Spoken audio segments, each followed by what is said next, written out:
Quelle place pour les robots dans nos vies? Un peu, beaucoup, à la folie. Eh ben oui, c'est le moment qu'on attend tous, le moment où je vais chercher Nao.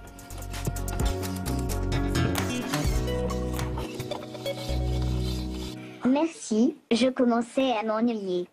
Bon alors finalement c'est un débat qui vous a beaucoup ému dans votre conférence de rédaction qui a été très discuté. Des robots, est-ce qu'il en faut? Oui, beaucoup, pas trop.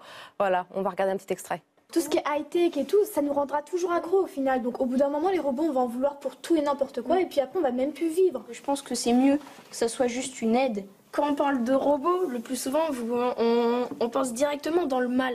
Ça peut être Au final, aussi des robots à petite dose, c'est bien comme tu as dit, ça peut aider, ça peut rendre des services, aider, mais ça... à haute dose, dans l'excès, là je suis désolée, mais c'est mal. Qu'est-ce qu'on peut faire pour essayer d'un côté de ralentir un peu et de pas aller dans l'excès? Donc si les robots ça nous remplace et qu'on veut même transplanter nos cerveaux dedans pour pouvoir vivre éternellement, bah là les robots ils vont dominer le monde, il n'y aura plus personne. Il vous fait peur, Nao? Non. L'aspect, non. Là, sous cet aspect-là, non. Parce que justement, on a envie de le prendre dans ses bras, de lui faire un gros câlin, mais voilà, après... Il ressemble plutôt à un bébé, pour l'instant. Est-ce que dans votre débat, on entendait quand même qu'il y a une angoisse chez vous, l'idée que les robots pourraient remplacer les hommes, c'est ça? Oui. C'est-à-dire qu'on sait que l'homme veut toujours faire mieux, toujours faire plus. Et on craint que dans le futur, un futur lointain bien sûr, des robots humanoïdes qui presque nous remplaceraient, quoi, ils prendraient trop de place dans nos vies. Et voilà, je pense qu'il faut que ça reste dans de l'aide et dans de l'aide à la personne, dans des aides comme ça et que ça prenne pas une grosse ampleur. Ouais, comme on disait la dernière fois, c'est bien À petite dose, mais dans l'excès, c'est toujours... Néfaste. Vous avez peur de quoi? Qu'ils se révoltent? Oui. Un peu comme dans les films en fait. Voilà, un peu à cause des films surtout. Mais il y a des films aussi qui leur servent bien, et moi je trouve qu'aussi parfois c'est peut-être le contraire. Donc faudrait quand même faire attention. Vous savez, depuis toujours, les hommes sont fascinés et effrayés par les robots dans la réalité comme au cinéma. Regardez ces images.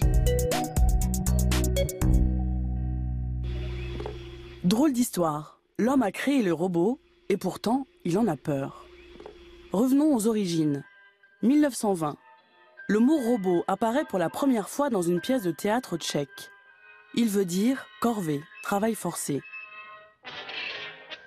La pièce met en scène des esclaves de métal qui, bien sûr, finissent par se révolter contre les humains.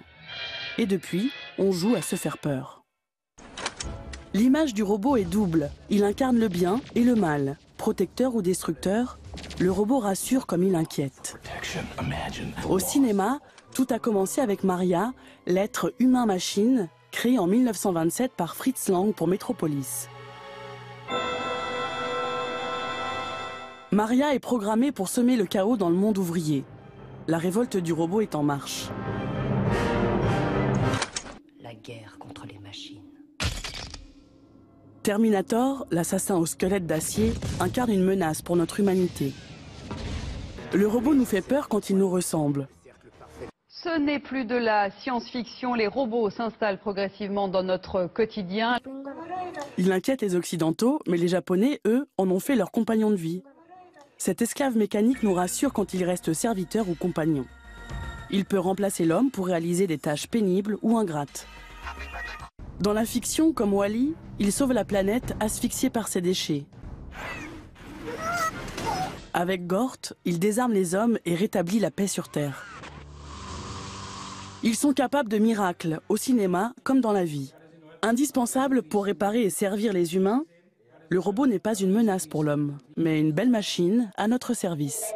J'ai pas l'impression qu'il me fait peur. Au contraire, celui qui a trouvé ça, il a bien travaillé. Mais pourquoi vous pensez qu'il faudrait avoir peur des robots? On n'a pas peur des robots, justement. On pense juste que plus trop de robots, tue le robot, en fait. Mais il ne faut pas qu'ils s'initient trop dans notre vie et qu'ils deviennent humains, à peu près. Oui, voilà, qu'ils nous ressemblent trop parce que... Mais on n'a pas vraiment peur, c'est juste que... Parce qu'on sait qu'un robot, il exécute juste ce qu'on lui ordonne, mais il n'a pas la même... Regarde. Voilà, par exemple, il a de l'humour, ce Nao. Il n'a pas notre réflexion, il n'a pas la réflexion qu'on peut nous avoir avec notre cerveau. Et voilà.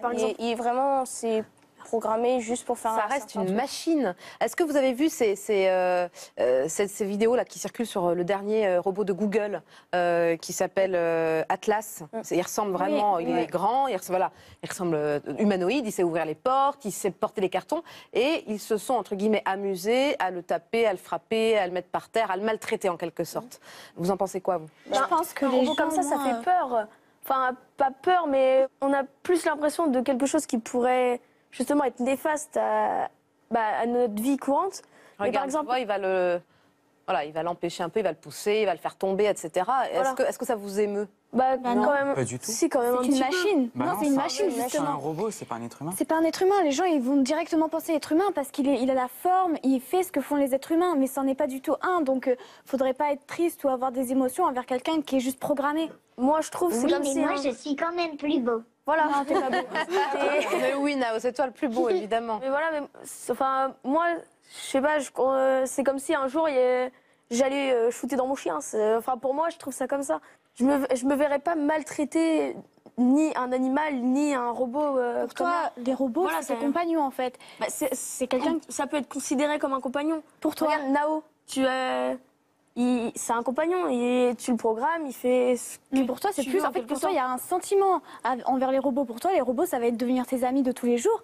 Donc, tu peux pas y toucher parce que quelque part dans ton esprit, tu penses que c'est humain. Pas humain, mais vivant. Voilà, vivant. Non, même ça pas. pense. C'est même pas vivant. C'est que voilà, ça peut être un ami ou quelque chose comme ça, même si c'est pas pareil qu'un vrai ami. Donc, tu as de l'affection pour eux. En quelque sorte. Mais faut quand même te dire aussi que ça reste une machine. Il n'a pas de réflexion et surtout il n'a pas d'émotion. Toi, tu peux avoir te ressentir des choses pour lui, enfin de l'amitié, tout ça pour lui. Lui, il ressentira rien. C'est juste une machine. C'est vraiment. Voilà, c'est un ordinateur, c'est bête, c'est. Alors, une bête de foire, pas tu dis oui. Moi, j'ai Enzo, ça va peut-être t'intéresser, les autres aussi. Il y a une vidéo qui circule et qui fait un carton en ce moment sur Internet, sur YouTube et autres. Je vous propose de la regarder, elle nous a fait beaucoup rire dans T'as tout compris.